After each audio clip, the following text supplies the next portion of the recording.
Setting up your meeting for Facebook Live. And I got us live. Very good.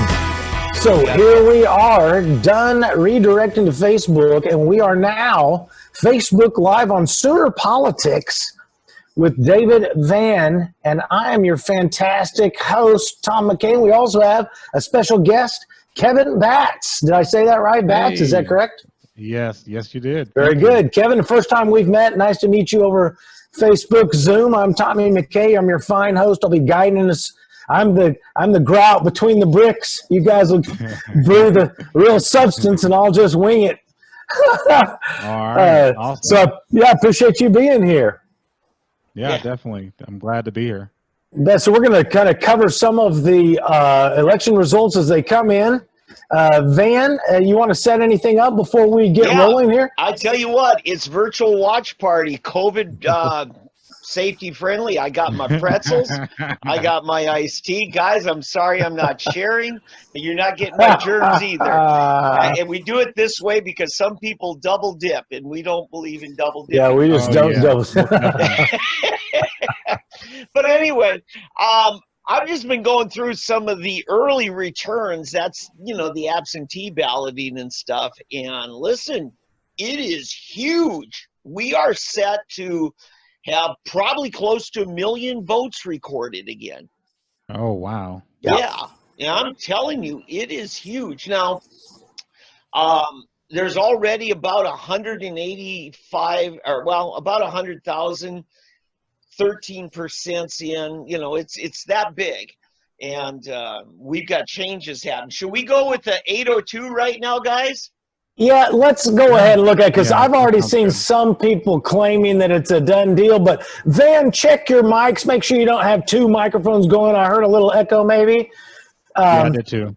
And thank you. And also, one of the things I noticed in 2016, as I was a virtual unknown mayoral candidate, at 7:15, they gave me 2% of the votes. I was like, well, this is obviously full of crap. There's no way a virtual unknown could scoop up 2% after 15 minutes of the poll closing. They had already clearly decided to give me 2%. So what do we know? I mean, for me, that's one of the reasons I liked starting this show at 8:30 instead of 7:15, is because you get a chance for some reality to kick in.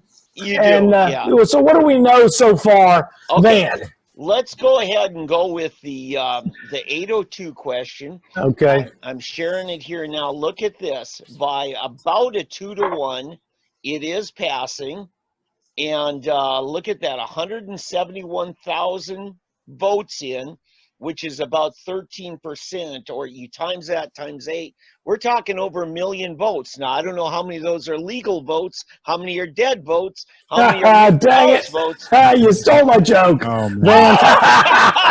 Great minds think alike. That was good. That's right. We're doing good, man. Well, I mean, my thoughts on that is, really, this doesn't surprise me that much. When you have a group that comes in from out of state and they spend $1.4 million on advertising, and then you have state people in the party or state people in Oklahoma who could barely lift a finger till about 2 weeks ago when the when the grassroots had to start drumming up opposition to this thing. And it just really doesn't surprise me. We were outgunned on this deal, and it didn't have to be this way. We saw this coming a mile away. So I mean, it's just, I think if this does pass, this will just be another thing where we didn't lift a finger, and this is going to cost the state hundreds of millions of dollars, if not billions, in the long run. So it would have been worth spending, I think, at least a couple $100,000 to expose this thing, and it wouldn't have taken much. Yeah. Yeah, the one thing, Tom, and we'll want to talk about this next Monday night on our regular weekly 3D Politics Live. Got to throw in a freebie for that. A little plug, What we've got to do is talk about, should a bare majority be able to change the Constitution of our state? Because in the federal Constitution, you need 3/4 of the states have to approve it. Right. I think for a statutory initiative petition, yeah, bare majority should be fine. But I really think you should need at least 60% or more. I mean, this one's getting, what, 66%, 65%. Now, but I think that's the kind of numbers you need, because what makes us a republic is that we have minority rights. Yeah, the minority is recognized. And Kevin, I wanted to respond to something you brought up about not lifting a finger to fight this fight on this one particular issue. I think this is something that constitutional conservatives are battling in today's political world, is that that's not the only front. We're fighting on 50 or 60 different cultural and political fronts. And so we can lift a finger as much as we can, but which beachhead are they going to land on next? You never know. Yeah. Well, my main thing is that it's not about us, because we're not the ones sitting back with $1 million in the bank. I'm talking about the powers that be in this state, you know, the big people, the state level Republicans and these huge groups that we donate money to every year for all these different things. We're a member, we're a member of these different groups. We give money to these different groups. And when it comes time to show up, we expect them to show up and do the things that they're supposed to do. And to have a group come in and spend over $1 million, almost $2 million on advertising. And I'm not talking about grassroots. We don't have $2 million. I mean, I spent a few $100s building a website and interviewing people, trying to put the word out about 802. And that's just me spending my own money. Right. People. Yeah. So, I mean, what you have here is you have all the mega hospitals, and they want this. You have a lot of other groups that have vested interests that want this thing to pass. And so everyone else just sits on their hands of people with actual money, because if they didn't want this to pass, it wouldn't. They would have put the ads out. They would have compared it to Obamacare like it was supposed to be compared to, because that's what it is. This is a backdoor of Obamacare coming into the. Oh, yeah, definitely. And yes. Now you're going to have, and God forbid, Donald Trump loses in November, then you're going to have a situation where Nancy Pelosi and Joe Biden are going to be running healthcare in the state of Oklahoma. And that's a fact. That's not hyperbole. Yep. So anyway, so that's that story. I think it's a done deal. Tom, I think we'll want to mention as people join us later in the show is that, that was a done deal. There are a few other statewide done deals we could talk about. Before we move too far away, as I've always got something clever to say about everything, Kevin makes a good point, and I've tried to make this point on radio about the jail pods. They were saying, "Oh, we've got money, but we can't get to it." And I was saying on air, the money is there. If they wanted it, they'd write a law or a rule to say, "Oh yeah, I guess what we can get to the money." And I know that whether it is a GOP event at Veterans Park or a GOP event at BOK, it has been bungled tremendously, and not one person is in control of the purse strings. There is a control mechanism that has to be accessed. They're draining the swamp from the national, and we need to drain the swamp from the local so that we can meet up and connect to where if the funds are there, we just have to be able to connect each of us to it. Amen. That's awesome. Thank you. Yeah. So where were you headed now, man? Well, the Corporation Commission is statewide, but it's not the high dollar glitzy Hollywood race, and it's a done deal. It's 3-1. Todd Hyatt, the incumbent, the former Speaker of the House, I believe he's from Sapulpa, Kellyville. He's beating Harold Spradling basically 3-1. So. Hey, tell us real fast, Van, from your vast experience, Corporation Commission, what do? They control the world or less? Yeah, well, that's exactly.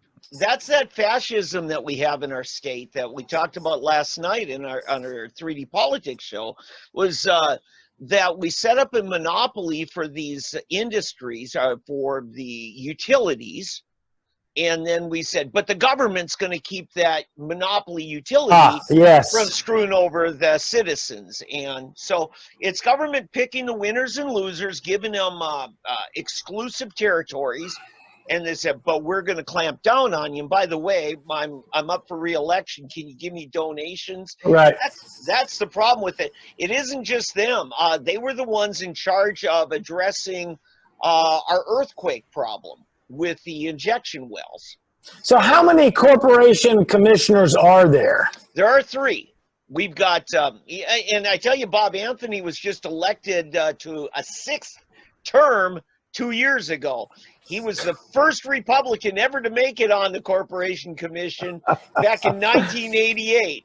Wow. And we endorsed him at the Republican Assembly. I was president then, and he came to speak to us after that. He's kind of, grateful. And I said, Bob, I'm mad. This is Bob Anthony. I said, it's been 30 years you've been in this office, and that's too long. And I'm just mad that we don't have a better replacement in 30 years so we can serve. Really? And, so now Bob Anthony's termed out. We finally got this fixed. There are 6-year terms. You get 2 of them, so that's 12 years. Todd's running for a second 12-year term. So. And that's Todd Hyatt? Hyatt, yeah. Hyatt is running for a second term? Okay. That is right. And then he's running against who? Harold Spradling. The name sounds familiar. I just can't place it. I don't have any anecdotal stories to tell you about Harold. Okay. But do they control licensing, et cetera, anything like that? Well, yeah, I mean, the oil industry is controlled by them. A lot of industry is, but then again, the Department of Labor controls some of the occupational conditions too. And then you've got, the utilities. Yeah, that's a lot of it, really.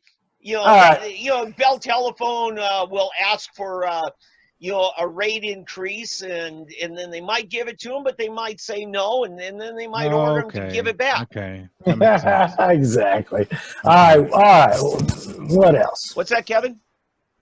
I said, okay, that makes sense. Because I was asking my wife earlier, we were driving to go vote, and she was like, Corporation Commission, what is that? Like, I have no idea. It sounds like a mixture of the Railroad Commission and a little bit of what the unemployment folks are supposed to be doing. Yeah. So I don't know. Yeah. Sounds pretty crazy.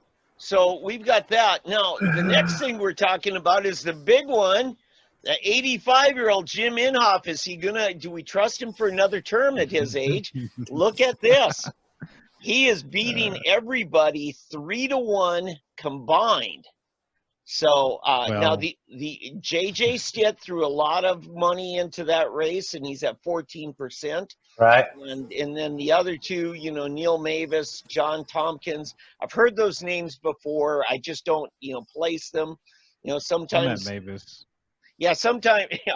Some of these guys, and I'm not talking about anyone particular, some of them I recall them because 20 years ago they were a Democrat running for office, and now they're rerunning as a Republican. So we've got that one. The next, well, I don't know. Anything you guys want to say? You feel comfortable with Jim getting it now? I mean, he can fly a plane upside down, so that pretty much. Yeah, and I have to say, I remember Jim from the '80s coming to the county convention, and he's a firecracker speaker. But I tell you what, this last March, I'm standing next to him at our county convention. He's standing up straight and tall. He's sharp as can be. He just jogged up those stairs to the stage. He's sharp mind. Sharp, strong physical body. I think he's got 6 years. Good years. Yeah. I have been. Go ahead, Kevin. Go ahead. Well, fighter pilots, if any kind of research on fighter pilots, I mean, these guys peak physical shape, peak mental, abilities. I mean, these are probably. No, he flies a plane. He was never in the military. Oh, I thought he was in the military. Yeah. Wow, so that shows you marketing right there. Yeah. I assumed he was in the military. Okay, that's Bridenstine. That's Bridenstine. He's got a place. He's got a place up on Grand Lake as well. He's from Tulsa. In fact, the Senate district I live in, he used to be the senator. But he was flying to D.C. This is back when he was in the House, I think. And he's got his own plane. He flies back and forth. And he was flying over Missouri, and the propeller, the prop, fell off. And Oh, he was wow. able to coast like 5-10 miles to find the landing strip, and he landed in a hayfield safely.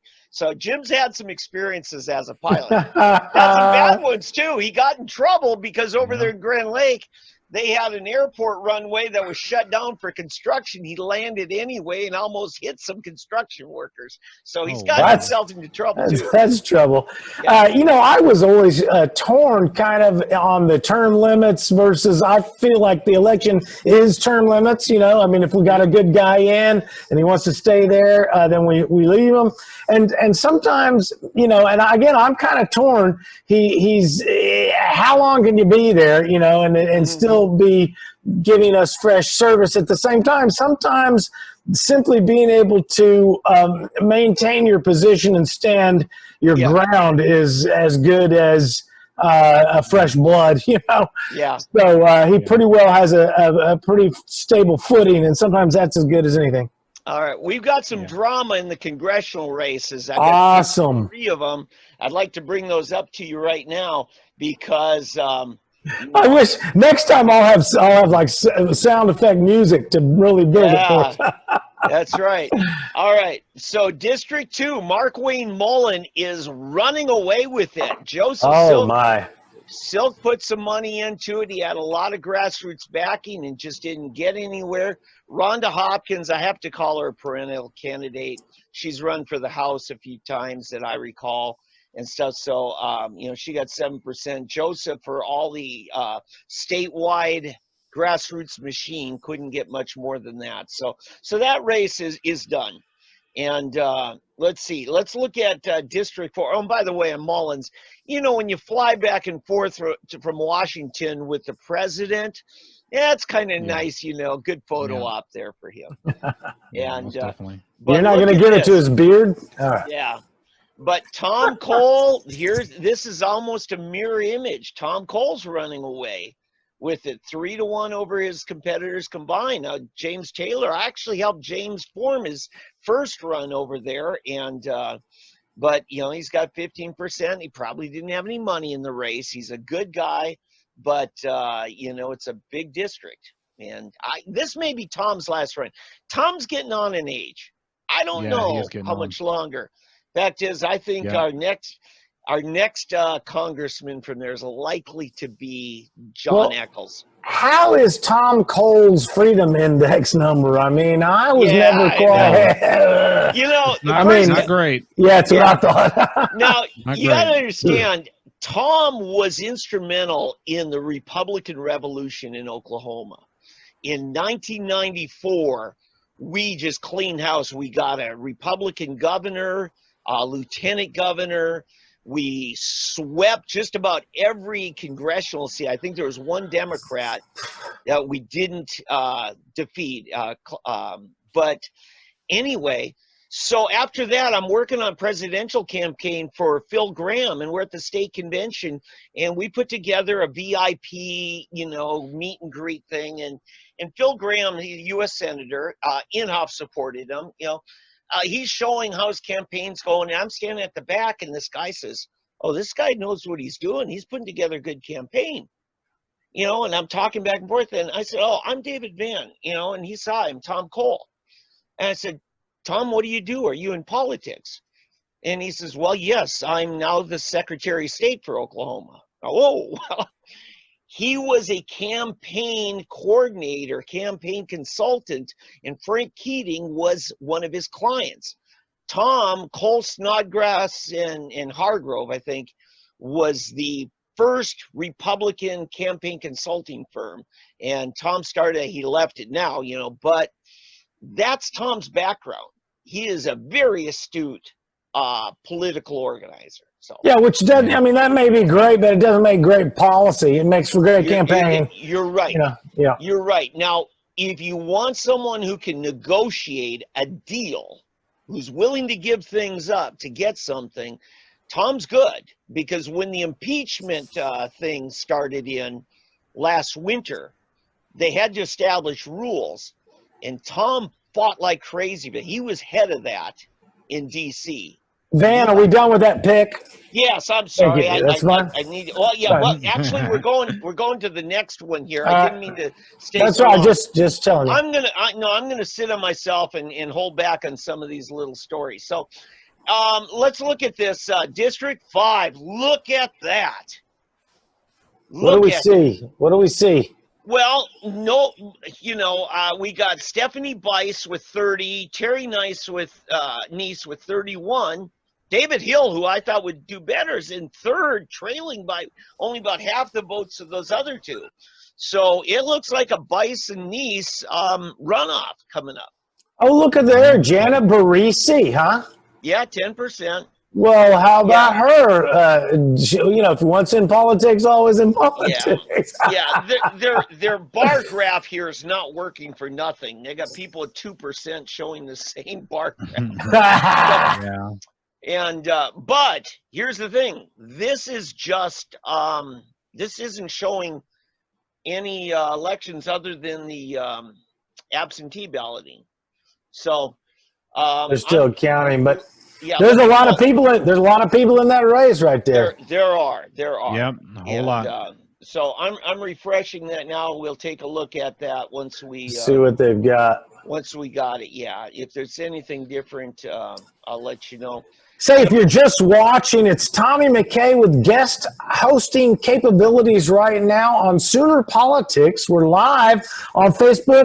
Thanks to David Van, SoonerPolitics.org. And tonight we've got special guest Kevin Batts joining us for the election return results right here on June 30th, 2020. Van. Why don't we let Kevin talk to us about what he's doing? I've known Kevin for about 5 years now, but Kevin. Yeah, let's do it. Tell us what you're doing. All right. Right now, and first off, Kevin Batts with 46 News and Red River TV. Red River TV is the show. 46 News is the website, by the way. It gets a little confusing. But what I'm doing is I launched a website about a week ago called What Am I Voting For? So about a month ago, I was looking around and I was like, well, looks like no one's really gearing up to fight against this state question 802. And I had a lot of family members that were like, basically, how are you voting in this next election? I don't know anything about these state questions. I don't need to know the long story because I know you'll probably talk my ear off about these state questions. I just need like a brief rundown of what this thing is and how you think I should vote and why. Right. And so that's where I came up with to do this voting guide, and it's basically a voting guide. And so I reached out to, I don't know if you guys know Jenny White. Of course, you guys probably do know Jenny White. Van? She had a website a few years ago called What Am I Voting For? And so I reached out to her and got her blessing, and she said I could revive it. So that's what I did. Nice. And so it's essentially a voting guide. As we approach November, we kind of had to rush this one. We interviewed a few people. Douglas Beal, he's a doctor here in Oklahoma City. And we also interviewed Adam Maxey with Americans for Prosperity. He's an Oklahoma grassroots coordinator. Really, really good. So I interviewed both those gentlemen about SQ 802. I intend to interview more people. I got a lot of people on the list for the different state questions. Okay. So we'll just run through them. And it's set up to be, if you want, you can get a brief overview of what the state question is about and how someone, if you were a Republican or a conservative, how you should vote and why. Yeah. And then you can take a deeper dive where we go into all the different articles about it from both sides. Yeah. And you can watch videos and things like that. And it's basically set up where you could just choose what you want. Do you want just to skip? It's a pro and con. That's awesome. All right, it's like a pro and con list. We'll get out of that. Cool. Now, Jenny White, she spearheaded the effort to stop Common Core in our education system back about 6 years ago. She's also, I believe she's the mayor of Luther, Oklahoma. Yeah. So that's, I know Jenny, known her for a long time. She used to be a blogger. And now with 46 News, you're partnering with a good longtime friend, Matt Vermillion. Matthew Vermillion, yes. Yep. He's over here Matthew Vermillion. Yes. And we started 46 News back up. I think he had it during the last election, I think 2016. And he ended up shutting it down. I don't remember why, but we decided to revive it last November, and we've had a lot of problems just to condense it a little bit with Facebook and censorship and things like that. We've had a lot of our videos taken down. We've had a lot of our things censored since we started up 46 News again and we started creating content. So we've been kind of going back and forth with the different bans and censorships and things like that, but we're still pushing out content. Well, hey, let's talk more about that after we get some more elections here. I want to talk more. And by the way, if Janelle wants to join us, scoot over, let her in. We'd like before the hour, get a chance to meet her. She's in a prayer meeting right now, but when she gets out, she said she'll jump in. Yeah, feel free to have her. All right, we've got some upsets, guys. Some of these races we've already got better than 90% in. And we're going to be going to legislative races here. And let's take a look here. A senator is defeated, not this one, Michael Bergstrom. He's doing well. He's a former school principal from Blue Jackets, 64%, so 2-1. Here it is. Wayne Shaw seeking another term. Blake Cowboy Stevens. You got to have that cowboy in if there. If you are able to put cowboy in your name and on the ballot, you had something. Yes. So anyway, by a 60-40, Wayne Shaw's going down. Listen, Wayne Shaw, a minister, I think Presbyterian minister, just wasn't as conservative as his district wanted. Right. So he's gone. And then over here, this is an open district. You've got, that's destined for runoff. Everybody's in high 20s or 30s. So there you go. We'll be coming back to that. Okay. For another, Larry Boggs looks like he won't get his outright win. He's the incumbent. He's shy of 50%. So it's going to be him against Warren Hamilton. That's been a tough one. That hasn't been a real clean campaign. There's been a lot of dirty stuff. That's down in the McAllister area. That's tough down there. Yeah, so let's watch that. Greg McCourtney, really upset. He's a powerful man, head of the Health and Human Services. Going back, the vaccine choice parental rights people put someone up, but they don't have more than 25% of the votes. Right. But anyway, Ron Sharp is destined. Now, this will be a runoff, and it looks like he's in it. That's, again, another very liberal Republican going for his last term. Good friend of ours, Brooke McGowan, almost beat him with no money last time, and now Shane David Jett is beating him. Oh, wow. Listen, when you're the incumbent, the re-election is a referendum on your service. So Brandon Bumgarden is probably going to get knocked off in here, but I would guess those votes are more likely to go to the challenger. A lot of green in this one. There's only 46% reporting. There's a lot of room. That's a good point. I'm glad you're catching that. These other ones that we talked about, rural district, where 96%, 97%. Yeah. This one's not over.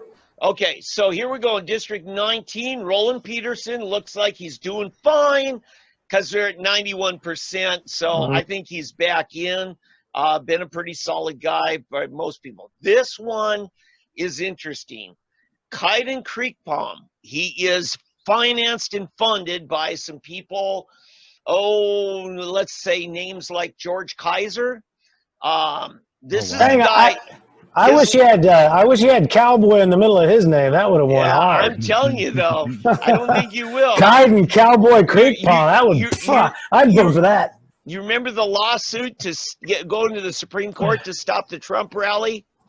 Yeah. Kaiden's law firm did that. Oh, it's okay. But up against Cheryl Baber is in number 2 place, and then Linda Morrissey, the retired judge, looks like she'll be squeezed out of that. But that's only 50% in. Right, a lot of room left there. Yeah. So here's the thing. This is Tulsa County because this is this long, skinny corridor, and up at the top end, it's really close to the election board headquarters. So the north end of the district, which is not nearly as conservative, they get their votes counted first. And the people way down in, Glenpool or in Jinx, loading up and getting down there, you got to wait in line for over an hour to unload, if you're the election judge, to unload your machines and get those counted. So watch this to change as we go, because only half of them are in. Senate 37. This is what our good friend from 3D Politics, David D'Ambrosa, has been working on. Cody Rogers right now is eking out about a 3-point margin over the doctor, Chris Emerson. This is a close one. This one will go another hour at least. Still a lot of room left in this one as well, with as close it is as it is. Yeah, 60%. Yep. And I hope we hear from D'Ambrosa tonight. I'm sure. Yeah, he's that'd busy, be fun. Yes, it would be fun. And then over here, Paul Scott, the incumbent, looks like he's barely hanging on to his outright majority. 87% are in. He might avoid a runoff. Paul's had a little bit of bad publicity recently, trying to talk his way out of a traffic ticket by the famous statement, "Do you know who I am?" So, Oh, wow. well, now we do. yes. Anyway, Now, I didn't before that, but now, Now, this one's an open race. You've got the Republican state rep, Zach Taylor. Looks like he's walking away with it because 87% are in, and he's close to 60%. So I think he's going to get that one. So now, then we go into the state rep races. So why don't we just stop here for a second and catch my breath. What do you guys think of this? So, well, let me reset. If you're just joining us, and I know some people have, you're watching a special edition Sooner Politics Live episode with me, Tommy McCay, your host from 3D Politics Live, with David Vann, of course, your Sooner Politics org guru, and our special guest, Kevin Batts. We appreciate Kevin for coming out. We're doing all of the election results that are pertinent to us tonight in Oklahoma. What else you got? Kevin, what's your feedback on some of these results? Yeah, it's pretty, it just shows you that, the power of incumbency, if you're an incumbent, people know that name and that's what they go for. A lot of times people don't even, I talk to a lot of people just at work. I mean, they don't even know who their state rep or state senator is. They just know they go in there and they recognize a name or they saw a sign before they drove in. There you go. Right. Actually, it's kind of sad, but it's kind of funny. Well, I mean, to be full transparency, even on the way in to vote, I'm calling Van. I'm like, who is this guy? Trying to figure out who is this guy? You can't know everybody. And no, definitely not. So it's interesting to try to keep your finger. One of the things I love about I don't love the volatility of the politics these days, but the fact that the volatility is there, we have a more informed electorate than we've had in the last 50 to 100 years. More people are involved in politics, understand politics, have an opinion about politics than ever before in my life. We got breaking news. What is it? Let's go live to this right now. State question 802 is a 2% margin. Wow. 80% in. So it was those absentee ballots, some of them of questionable authenticity, right, weighted the early vote. But now that the actual balloting that was done today is counted in, 80% of the precincts are in. Not 80% of the votes, 80% of the precincts. It's 51-49. Now, I got to say, typical, conventional wisdom is the only precincts we're waiting for now is the big metropolitan area, suburban precincts. Right. That wouldn't be the downtown necessarily, as it would be, 5-10 miles away from the election headquarters in either Oklahoma County or Tulsa County. I'm just guessing right now. That's conventional wisdom. The fact that surged to a close race when it was so far out of whack in the beginning is at least good news in that area. For those of us who want to keep government small and not have them make our health decisions, that's a big deal. So we're going to be watching that. That's probably in the next half hour, 45 minutes.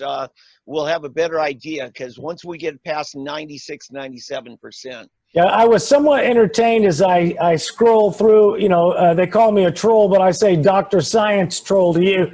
As I scroll through my Facebook stuff and I see some people on Facebook that are promoting the rioters and the unrest and such, And then today they're like, vote yes on 802. I'm like, yeah, right. You want Yeah, seems to be a correlation. Seems to be a correlation there. Vote yes on 802 so we can go tear some stuff down and get a Band-Aid.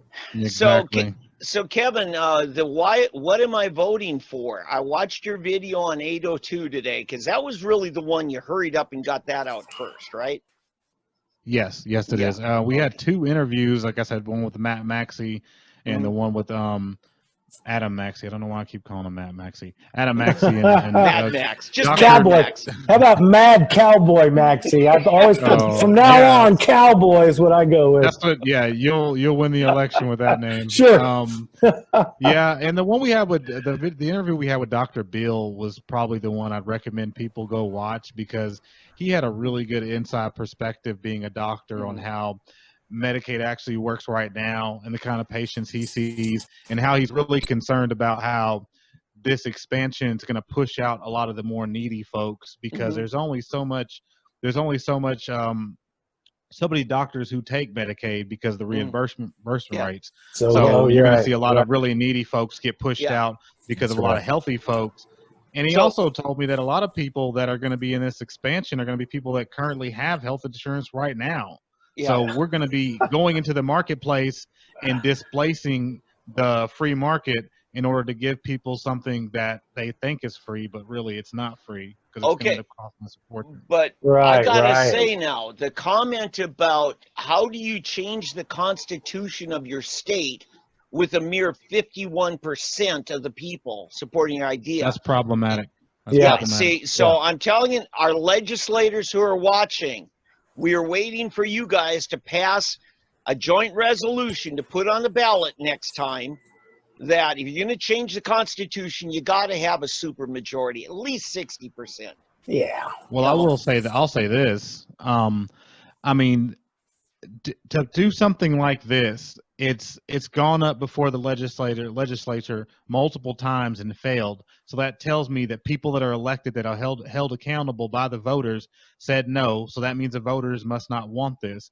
So to have an outside group come in and dump a bunch of money in these ads that are highly deceptive, that's what I would call them, highly deceptive, and to get something like this passed, I mean, it's just to do this the route that they're doing it, to change the Constitution, to pass something that should just ultimately be a law.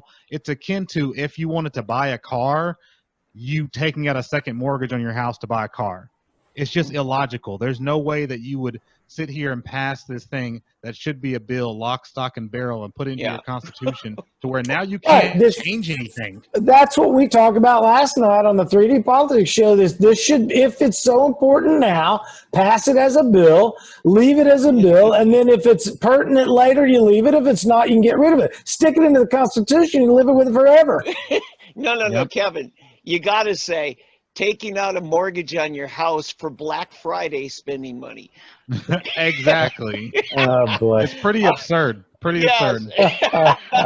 All right. We overstate things. Guys, we've got some house races we're going to have to get into because some of these are nail biters. I mean nail biters. All right. Okay, we're going to take them in the order of the website here. All right, let's see. All right, we got now the Democrat turned Republican Johnny Tadlock is not running again, so this is an open seat, and it looks like Eddie Dempsey has got it over Rick Inslee, so don't know either of those. Rick West, Lundy Kiger. This is huge.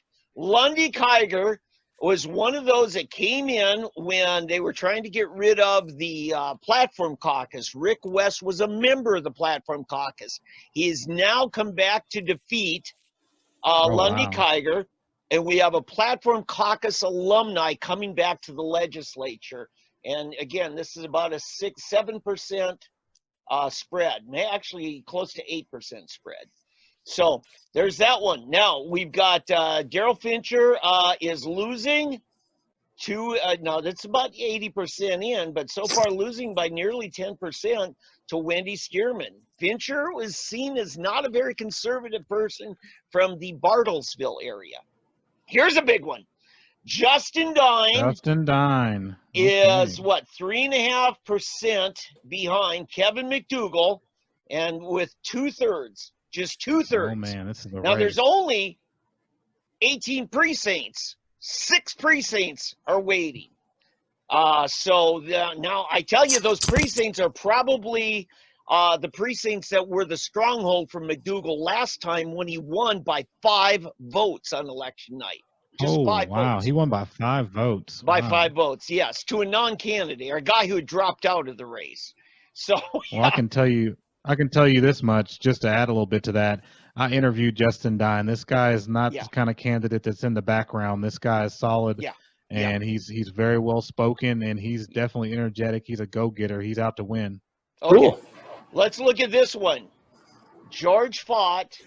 I don't know if he's going to pull it out. He's 20 points behind and 80% in. He's taking on the incumbent, Chris Snead. Now, again, this was a platform caucus leader, George Fott. He was defeated in the run-up by Chris Snead last time. So is he going to put it together? Right now, it's a hope and a prayer and a Hail Mary. So now this one, Randy Randleman's got some strong credentials as a conservative. He's beating his opponent. That's done. 3-1, 100% in. Okay, District 17, Jim Grego, big supportive dairy policy and unashamed of it. He was challenged, but it's 60-40. I don't know, dairy shame. I don't know, is that a thing? Yeah, no, he just he scored well on Second Amendment rights, but this is the one I'm pretty proud of. This guy's had a turn on David Smith. David Smith, you remember when we were talking, Tom? The guy who filed a bill that basically said a cop can stop and ask you questions. If you refuse to answer him, he can arrest you. I don't know how long ago, but I remember talking about that. That was in January. Well, David Smith was the one who filed that on behalf of some law enforcement in his district, not thinking, and I wrote an article on it, and my God, he was all over himself to pull the bill. And he got that pulled, and he ended up getting a real strong endorsement from OK2A, and it looks like he's fine. He so you think he saw the light, or do you think he's gone undercover? Like I trust, you know. He was incredibly humble about saying, my God, I had no business running a bill I didn't understand. It was horrible. Yeah, all right. It was a total mea culpa. So, So anyway, so he's good. And listen, he actually in our Freedom Index that we put out this weekend, he was in 2nd place. Well, that's really counts more. That counts more than anything. Yeah. So he's a real deal. District 20, Sherry Conley, who beat Bobby Cleveland last time, again in Freedom Caucus. She's looks like she's fine. Actually, she scored really high in my Freedom Index last year. Hey, since you've mentioned it and I forgot to make you do it, tell people where they can find the Freedom Index. Yeah, actually, SoonerPolitics.org, and it's going to be on the front page. Terry O'Donnell, you'll see his big mugshot. He's real proud. Hey, SoonerPolitics.org, Freedom Index. Very good. Thank you, David. On the front page. All right, so let's keep going through these. We're going to move a little bit faster. So we talked about Sherry Conley. This one's wide open. Logan Phillips. He's the guy that won last time, beating the Democrat leader, Steve Copeland, with no campaign money. Didn't raise a dime. Didn't spend a dime. Oh my goodness! And look at that's awesome. Now, Kevin, that's the kind of person you need to connect to that knows how to make something happen. And not, I hate it when they say, "Well, you can't win the election because you don't have any money," and they won the election because they have the money. That just irks me. So there's a person right there that we need to talk to. Yes. Great guy. I've visited him several times. Really proud of what he's represented and demonstrated. Ronnie Johns is back in again, with about 2/3 of the vote went to him. That's one's done. 28. This one's big. It was, 2 people running for an open seat, and look at that. We're only 3/4 of the vote in, and they're only separated by about 7%. So that's going to be a close one. We're not over with in that one. Right. Mark Lawson from Sapulpa, Glenpool area. He's coasting. Just smoking them, yeah. Yes, so he's back in, I'm sure. And then we got Gary Mize. Gary's got a lot of enemies here. He was not really nice to the vaccine choice and parental rights people. So, but evidently he's coasting right now, 3/4 the votes in, and he's got a huge lead. Okay. John Talley, this one's actually a Republican in Stillwater, and he took over that seat, and he's hanging on to it. He's actually doing well from a guy who. Well, I mean, that's not over yet. That's got some room, even though 88%. That's not. We're not done. Well, it's a 9% difference there. Yeah, you're right. I'm just saying, there's, Yeah. I don't do horse races, David. Yeah. Okay. All right. It's a muddy track. It's a muddy track out there, David. All right. So Chad Caldwell's back in. He's won by more than 12%. This one's almost done.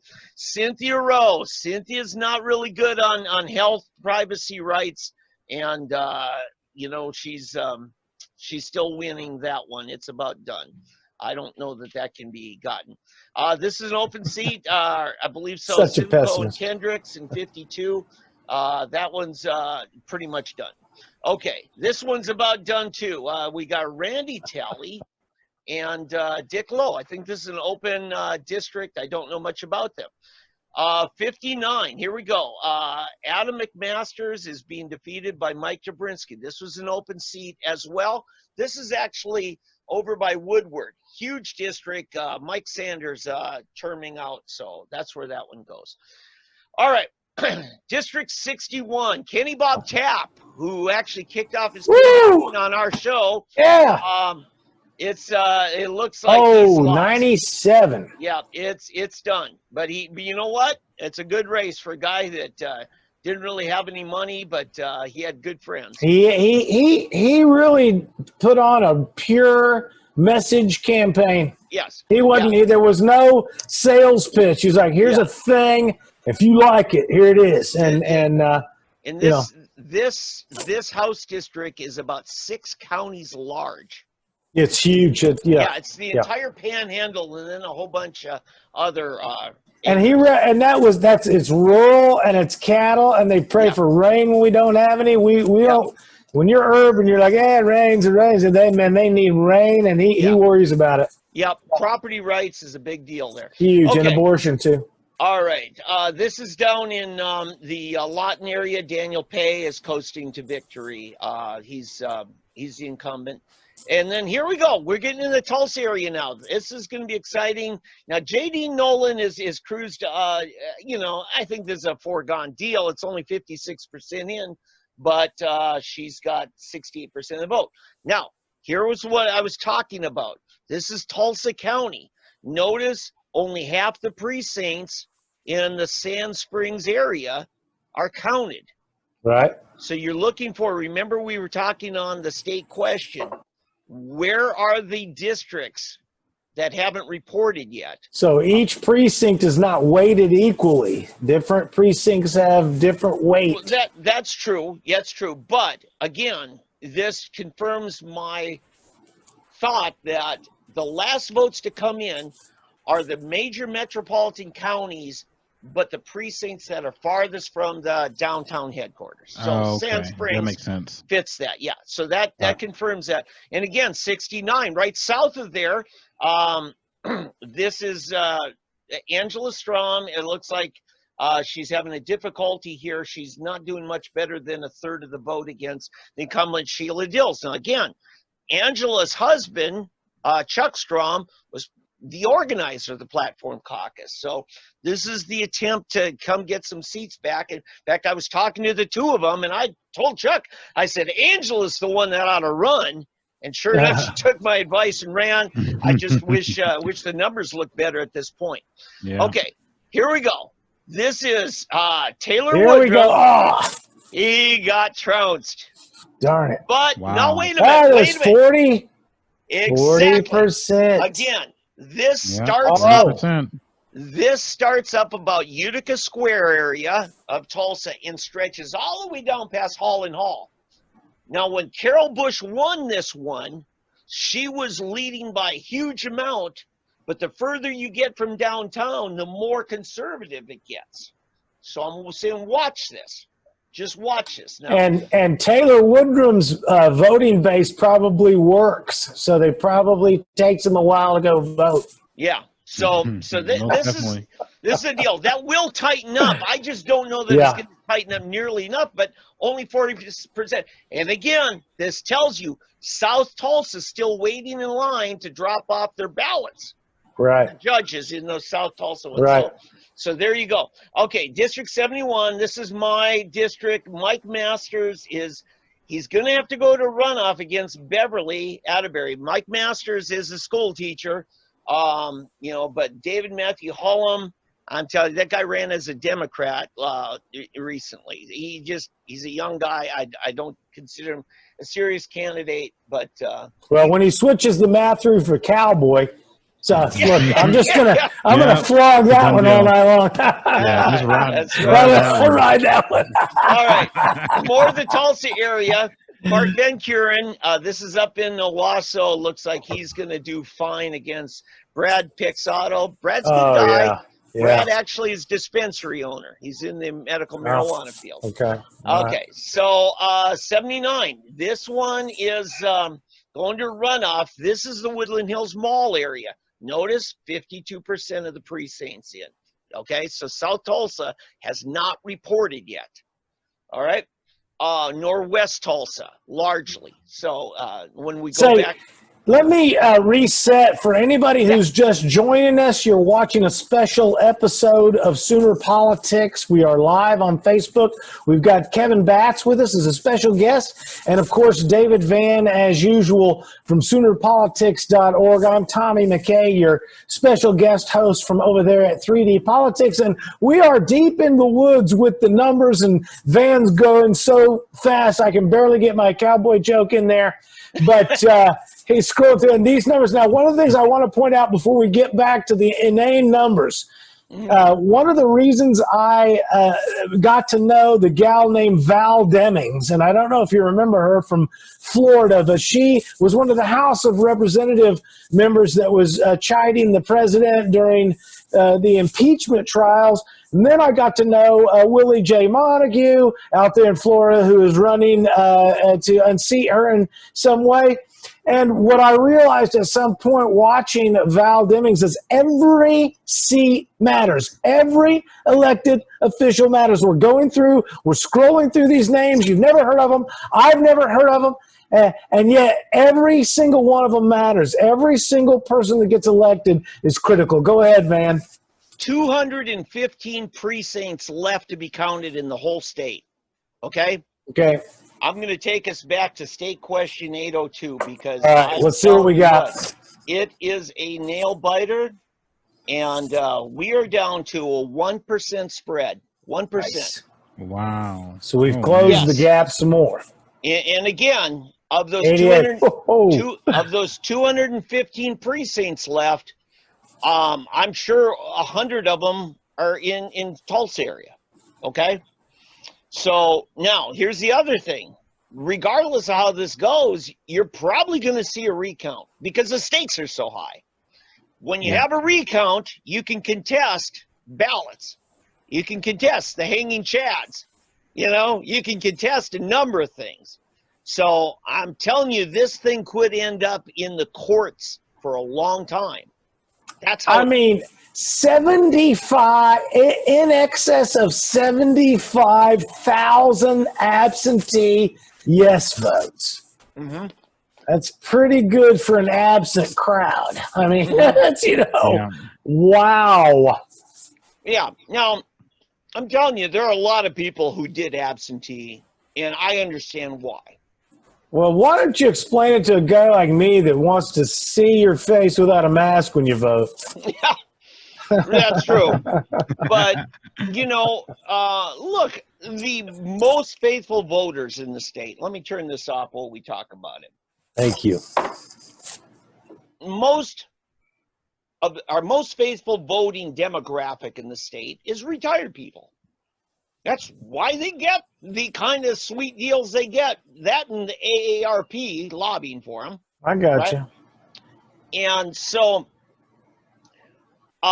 those are the people who don't want to go down to polling place. They're truly scared for their lives. They don't want to talk about it, but if you're 70 years old, this is a real pandemic to you. Okay. Well, and if you trust government to save you, then you'd say, look, I'll just mail in my absentee ballot and say yes. That makes sense. Yeah. So there is a very legitimate narrative for an uptick in absentee balloting. Okay. Okay. But you saw the narrative also what the Democrat Party tried to do, and were somewhat successful at the state Supreme Court, saying, no, you don't need a notary. Now keep in mind, you got 2 or 3 election judges watching you vote when you go down to the polling place. And now they're supposed to just take a piece of paper because somebody's name's on it without anybody verifying that. Right. If we're going to make an accommodation for people who can't show up on election day, that accommodation's going to have certain teeth to it, It should. Yeah. Did you notice, I don't know if when you went to vote, you get to keep the pen. Did you notice that? Yeah. And did you see the cheap? I noticed that. Yeah, Kevin, did you see that cheap pen they give you? Well, actually, the pen in mine was really nice. So I was like, when they gave it to me, I tried to hand it back, and they're like, "Oh no!" Oh, wow. They back up. Oh my gosh, Man, that's we funny. don't live My on the wife- my right wife side of comes- town. I'm telling you, we need to come vote in your district. Jeez. Take this pen, please. That's My right. wife goes in. She asks for a Republican Kevin, ballot in the. Kevin, what's your Hold take? on, Van. Your wife asked for a Republican ballot and what? We go in, and I mean, it happens almost every time. I mean, when we were in Texas, they had one side of the room was Republican, the other side was Democrat. So we'd walk in the Republican side, like, "Oh no, you're going the wrong way." Like, no, I'm not. My God. I ain't going the No. wrong way. I'm good. She asked for a Republican ballot, and the lady's looking at her all cross-eyed. Oh like, no, please. please. That's the Joe Biden axiom in reverse. Yeah, exactly. Well, did you If hear you're black, the? you ain't Republican. Did you hear the report? What I thought was so ridiculous is reports about the pollsters are not going to be the oldsters anymore. They're going to have the young ones in there, and they're begging for us to give them time to figure it out. Oh, please be patient with our ignorant youth. Did you hear the advertisements? They were all over the news about how it is that now this election season, the old people aren't going to be there. We're going to have different pollsters and they're going to be young. So please be patient with the, I'm thinking, how stupid is the youth? And why haven't we had the youth in this before, I do want to say this. I did have new election judges at my precinct. I spent some time talking to them. When I went in, there was one person still voting there and nobody in line. And I went during the lunch hour. So, but after I finished talking, I tell you, it was a couple, husband and wife, run it. And I said, now there's a campaign sign right out in this corner. And historically, that's always been ruled within the so many feet that you can't have campaign signs. And he said, oh, okay, I'll check it out. And I said, now, if you need to measure, fine. I'm just telling you, I voted in this precinct for over 30 years, And so, he said, okay, that's legit. So there was some of that some of us people who are sticklers for all these, rules, we had to educate them. And they took it well. Kevin, what'd you find as far as youth in your voting poll? Well, I mean, from last time when I went and voted, it was the year that Kendra Horn actually won. It was my first year in Oklahoma. And so when I went in that same polling place, it was pretty full last time. This time compared, it was pretty empty. And I went roughly around the same time. The people in there were older, so I didn't know anything about the millennial accommodations. I wish I would have knew because I'm a millennial, so I would have loved the millennial accommodations. Maybe they had selfie sticks they'd give us and stuff, and we could vote on Facebook and stuff like that. Cardboard cutouts and stuff. Cancel people if they vote the wrong way. I don't know. Hey Kevin, I'm sorry, Tom. I was just going to say, they warned me on the radio, but when I got there, it was the same old people doing the same old job. There was no youthful morons. What do you got, man? Well, Kevin, we're going to finish up the House races, but this bunch coming up is in Oklahoma City area. So, all right, back to the numbers. Yeah, I'm going to need some color commentary from Kevin on some of these. Now, let's go. I'm not going to know any of these people's names. Me either. Okay. So this is an open seat, 83, or at least on the Republican side. Robert McMaster and Eric Roberts. I seem to recall you had something to do with one of those, didn't you, Kevin? Nope, doesn't ring a bell. Which one of those? No, not at all. Yeah, okay, well, here again, this is northern Oklahoma County. This is almost up into the Edmond area, but it's still in Oklahoma County. Look at 47% of the precincts are in. So wow, a lot of room to go. Telling me, what part of the county you live in, Kevin? I live over by Lake Hefner. Okay, yeah, northwest, right? Yeah, okay, northwest. so I'm telling you, A lot of room. The Edmond voters could swing that state question 802. So, Really? yeah, but let's take a look at some of these. Okay, here we go. Chris Kennedy, very contentious, very, he's got a lot of enemies, but he's coasting to victory against an unfunded candidate, Bruce Fleming. Bruce is actually part of the Hobby Lobby team, but could not put together victory there. Oh, by the way, that is South Oklahoma City. All the precincts are reported in South Oklahoma County. So we're done there. In that one, okay? So what I'm saying is for 802. Now, in 94, and I don't know where exactly this is, but only half of the votes are in, and I believe that's going to be somewhere in Oklahoma City. Well, there's a lot of room in that one. There's only halfway done, and they're basically, I mean, there's some distance, but I think this is a Democrat district, so there's going to be some. We'll see. They still got halfway to go. Still not in. Okay, 95. Right. Darren Ward, who ran for the GOP last time, he's still in it. I mean, it's 15% down, and this is Midwest City. So Midwest City has not yet voted, and that's very much swing district. It's not real heavily Democrat or heavily Republican. All right. Okay. So just you need to know the precinct. Look at this, 96. Hardly any precincts are in, and this looks like what we got. It's going to run off Margaret Best and Preston Stinson. So that's probably currently held by a Democrat, that seat. And to left, Marilyn Stark. She's coasting on to victory. But again, this is she an incumbent? Yes, she is. All right. She scored very well last year on the Freedom Index. Okay. I don't know her number this time. And then we're going to the Democrats here, and I don't know, we'll probably get a lot of viewers tuned out once we go to that. I don't see anything there that looks like it's a tough contested race. So anyway, let's pull out of there. And actually, you guys want me to go right on down to 802, see where we're at? Let's go check it. Yeah. Okay. Guys, I'm going to refresh the screen, and we'll see what the slot machine says. I don't know which way I'm swiping if I like it, but you swipe one way. Look at this. Look at the raw votes. We're talking 6,000 votes. Splitting these two, 6,000 votes. Oh my goodness, look at that. Here we go. All right. And let's see. We are 170 or so precincts yet to count. 170. Ooh, my goodness. It's close. So very close. And again, it's the absentee ballots that are often the question ones if you go to a contested recount on this. But this is billions of dollars at stake. Billions of dollars. Most definitely. Yeah, I mean the hospitals. If this goes down to defeat, the hospitals will not take it quietly. This is more than a financial or economic bill. This is a philosophical bill that spends money in the future. Yeah.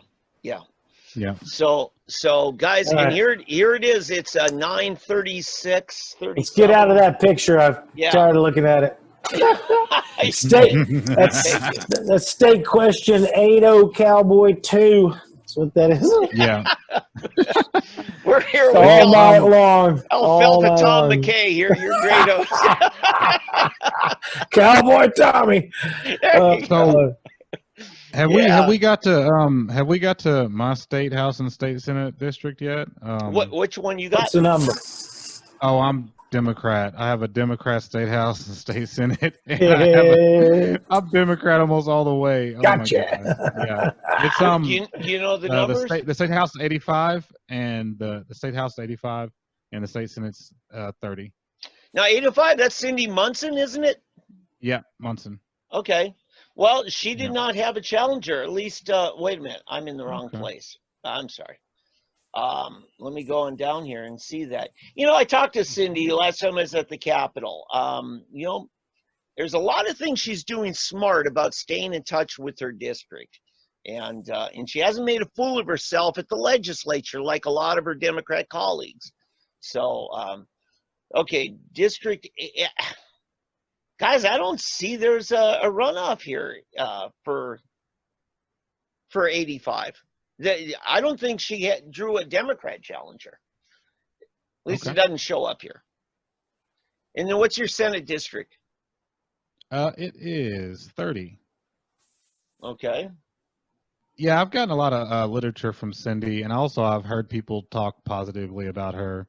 A lot of people say that she's not, you know, she's very nice. But I haven't heard anything about my state senator, Julia Kurt. I've not none any letters or anything. She must be running uncontested all the time or something. Well, Julia was just elected 2 years ago. That's a 4-year term, so that's not even up this time. Yeah. Okay. Yeah. Julie, her husband worked for Brad Henry, Democrat governor. Oh, okay. Very well-connected family there. In fact, I think her husband is planning to run for some office. Now, it might be they might live in another district, House district than you. So yeah. So let's, you know, we'll keep an eye out for that. So yeah, that's an interesting deal. I have not checked any of the county races. You know, we're running a statewide show here, and that I don't know if there's anything particular coming up on that. So, but anyway, yeah, I don't know, Tom. This is a nail biter. The 802, you know, is actually a close race. It looks like we're going to have to wait that one all the way out.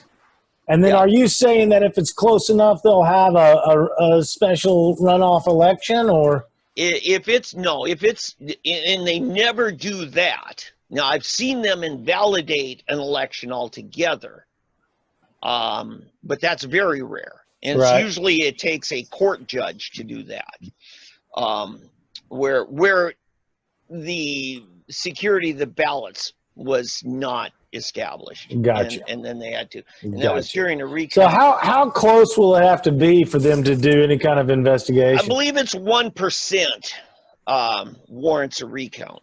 Okay. Yeah. So, and then, you know, if you lose, if you're the one that says, I want a recount, because they will announce a winner this Friday. This Friday, they'll announce a winner.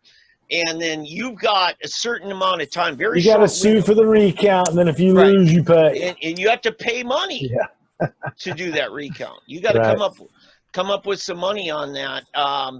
So I was just looking for any races that we, you know, or nail biters we were wanting to come back to. And yeah, we're still waiting on some precincts over there in Shawnee County.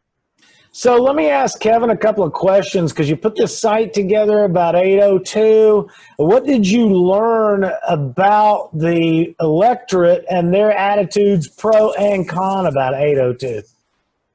Well, I'd say really the thing is that when you look out into the media, because that's really basically what I have to go off of. Because first off, look on social media when I'm investigating, usually for an article. I can usually look out on Twitter, I can look out on social media, and I can see what people are saying about it. Well, really, there wasn't a lot of chatter about this. So it's just one of those things where it didn't really become a thing until just a couple of weeks ago. Right. I've been working on this for about a month.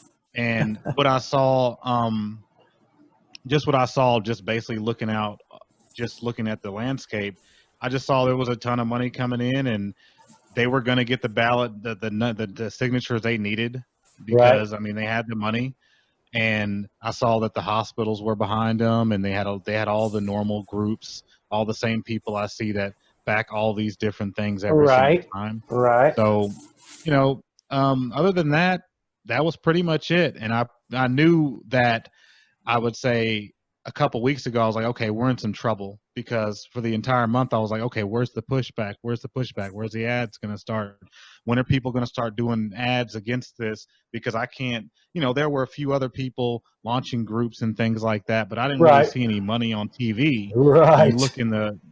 When you look on the TV, every commercial you see is just two good old boys standing by a pickup truck saying, "Oh man, we got to bring that money back to the state." This is basically just two conservative looking dudes. When really, if they would have kept it real, they should have had it in Oklahoma City, and they should have had people saying, "You know what? I want to cancel my health care, and because I'm tired of paying for it, and I want the state to pay for it. So I go over here and I pass this law so the state can give me this free health care," because that's essentially what it's going to be. At the end of the day, we're going to end up having to take money away from the schools. We're going to have to take money away from all these other things because it's going to be in our state constitution, and there's nothing we can do about it. Right. And if they're spending the kids. She wants us. If Nancy Pelosi wants this thing funded or that thing funded, all they got to do is pass a bill at the federal level. It's in our state constitution. We got to go along with it. It doesn't matter. Right. They're spending the kids' money into the future. Hey, you're listening to Kevin Batts here on Sooner Politics, a special edition live on election night, where we are going through some of the returns and also discussing politics with Kevin and David Vann from SoonerPolitics.org. I'm Tommy McCay, your fine host from over there at 3D Politics. I've been promoted as a special guest host here on Sooner Politics. Yeah, that's right. Tom Cowboy McCay. One more. Got one more. I got one more. All right, what are we doing? That's what we do. So what's next, Van? What are we doing next? Well, it looks like McDougal won his race. There's one precinct left, and he's got close to 300 votes. And again, remember I said, the precincts way out by Lake Hudson that carried McDougal over, those are the last ones to get counted. Sure enough, McDougal, who was eking on to inning, now he's breaking open the lead. He's breaking it out. So, Paul Scott from down in Lawton, who had, tried to get out of a ticket by saying, "You know who I am." And now we do. Yeah.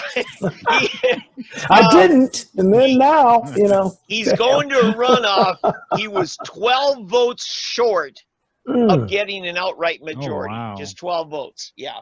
That hurts. So that's a the George Fott thing. There's one precinct left open, and he's 600 and some votes behind. So that ain't gonna happen. That's not probably not. Yep. So George didn't get it, but I do want to confirm this. The Rick West, he has defeated the incumbent Lundy Kiger. Wow. And the platform caucus, inaugural member, charter member is back in the state house. Having followed a little bit of race and done the mayoral thing, I will tell you, anybody on either side of any aisle that beats the incumbent, hats off. Yeah. I mean, either the incumbent threw it away and it was theirs to lose, or you ran a hell of a campaign. Because to beat an incumbent, that's hard to do. Yeah, so down there in the the McAllister area, two incumbents who are very conservative, Jim Grego and David Smith, have coasted on to victory. Those are done. Sherry Conley, she's won. She's in. We've got, just a number of things. Logan Phillips he's won it outright with spending no money. At least not in his initial race. Now we need to see if we can get him on the show just to pick his brain. Kevin, you're going to have to talk to that guy. He knows how to fight with no money. Right. Now here's the setup. He defeated the Democrat House leader last time and spent no money. And that's Steve Copeland. Steve's a fine man. He really is. He's an old-fashioned country Democrat. And Steve's running again. So now it's going to be a rematch. Logan Phillips, the young school teacher from Okema, against Steve Copeland. Go ahead. No, Well, you go ahead. Yeah. Steve Copeland, his son, plays a very prominent role in Kevin Stitt's administration. He is Secretary, I believe, of Commerce. He's also owns a bank here in town, Spirit Bank. So, Okay, I want to ask Kevin about campaigns with no money. Do you remember, I don't know if you were here, if you saw that no river tax campaign a few years back? They started putting signs up. Van, do you remember that? They put up no new tax, no river tax. Little red. No damn taxes. No damn tax. That's what it was. And so awesome. that was one of those little things where it's like before the big money push to up the taxes came, the grassroots group came in and put up their little signs, no damn tax. And so I heard about the anti-increased taxes group, just the little tiny grassroots, before I heard the big money advertising. Yeah. So there's got to be a what. Now, my theory on that is that content is king. The way you defeat the money is content. Not more money, but content. Yeah. And I'm not trying to deny. I mean, if you've got money, that's going to grease kids, and it does happen. Yeah. But I mean, how do we get Kevin? How do we get the content in front of the money so that the money? I think the money follows the content, not the other way. What do you think, Kevin? Oh yeah, I definitely agree with that. I think you can go, if you got the money, you can artificially create something that resembles grassroots. Right. But I also think that if you have an engaged populace and they're working on the ground physically, in real life, and they're also working online doing their thing, and you have a bunch of organized groups doing those things, I think you can organize something where you push back. Because I mean, look at Common Core. Look at the pushback against Common Core. That started in the grassroots in Oklahoma. Right. And everyone worked together, and it got so loud. I mean, there wasn't a ton of money on the anti-Common Core side in the beginning, but it was such a fervor that even I, starting off as a young blogger that many years ago, caught my attention, and I immediately started writing about it. Right. I didn't have a lot of money. I just started writing about it. I'm getting hits, and people are reading what I have to say. They're passing it along. Other people are writing things. I'm passing that along. So it just takes an engaged populace, and you can definitely beat any of these things. And so when I look at the landscape and I see no one's really talking about 802, I see a big problem. Right. Because it's really, I know before I talked about the money, but really I'm looking for the pushback, and I'm looking for the money. The money's a reality. I'm not trying. Yeah, the money's a reality. Yeah, but definitely. We have to find a way to make instead of building the content around the money, we've got to put the money behind the proper content. Yeah. Anyway, Van, what do we know now? So we've got some things. I mentioned McDougal, is coasted in. I'm looking here, south central Tulsa. This is going down along Riverside all the way down to River Spirit.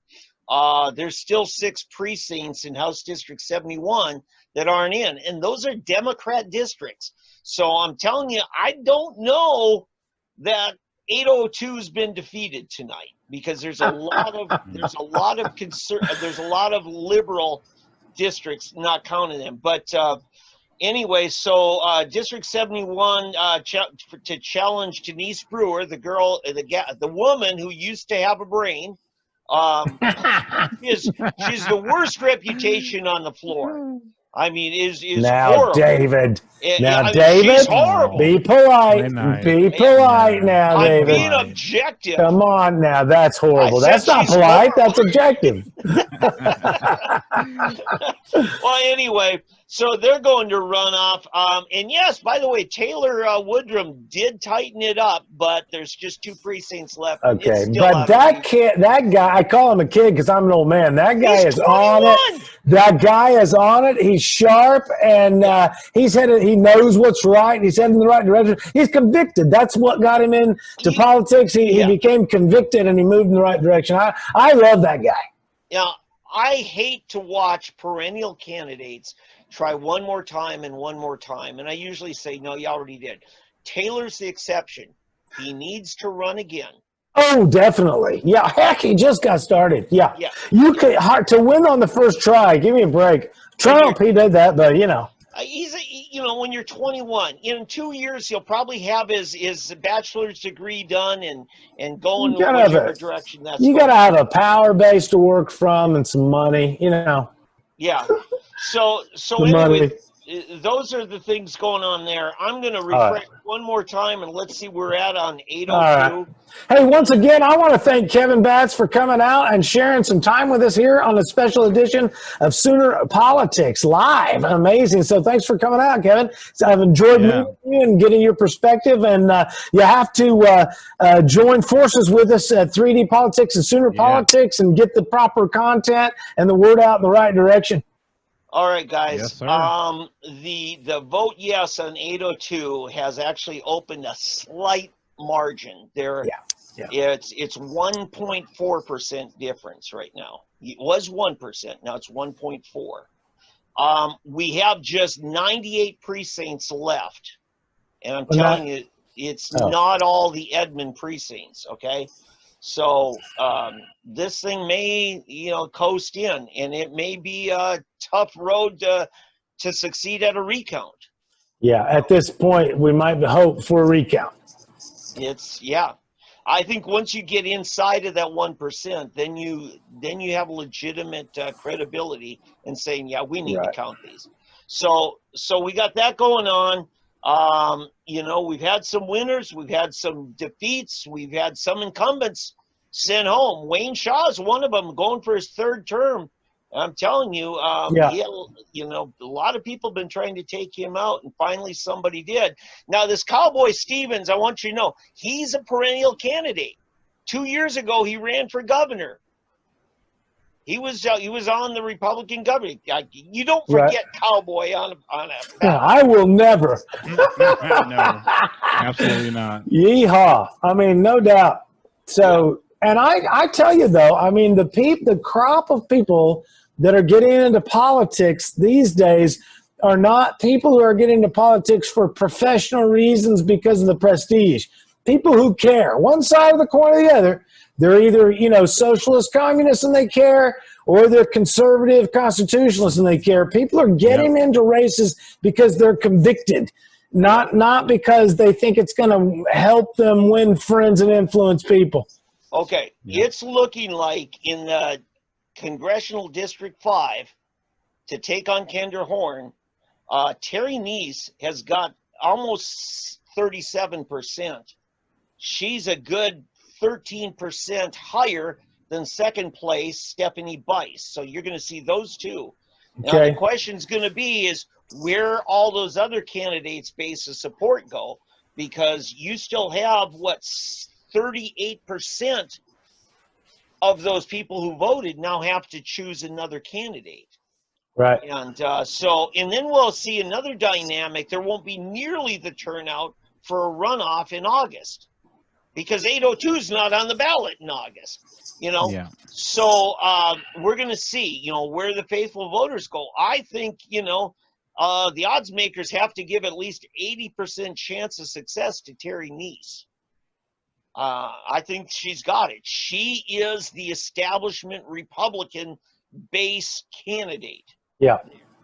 So, and I think David Hill is more likely to support Terry Neese, and David Hill was the one that got nearly 20%.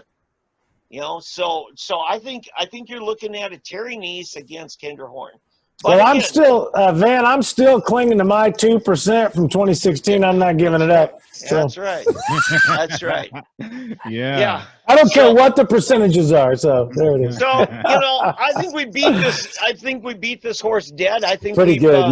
We found out what we're going to find out tonight. I mean, the only things that are up in Kentucky, I mean, literally 802 is not done yet, but it's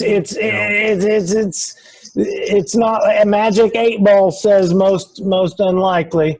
Yeah. And is there anything else contending at all? No, not really. I wanted to ask Kevin, one of the things you're working on that, much like what we do with our videos, we've archived the audio as a podcast. And I notice you and your partner, Matt Vermillion, 46 News, have a podcast as well, right? Yes, we do. We have 46 News podcast. And Red River TV podcast. Essentially, our podcast is kind of a catch-all, so it really we got about 2 or 3 different podcasts on one feed. So you go to that feed, you're gonna get the interviews, you're gonna get just the straight up news talk with me and Matthew Vermillion, and you're gonna get everything else in between that we decide to throw in there. Good. Well, and Kevin, you've been a part of the SoonerPolitics.org consortium of bloggers since what, 2015? I think we've been working. Nice. Wow. Awesome. It's been a long time. Okay. I mean, There you go. I didn't know that. Oh, okay. Yeah. Kevin, go back quite a while. And Excellent.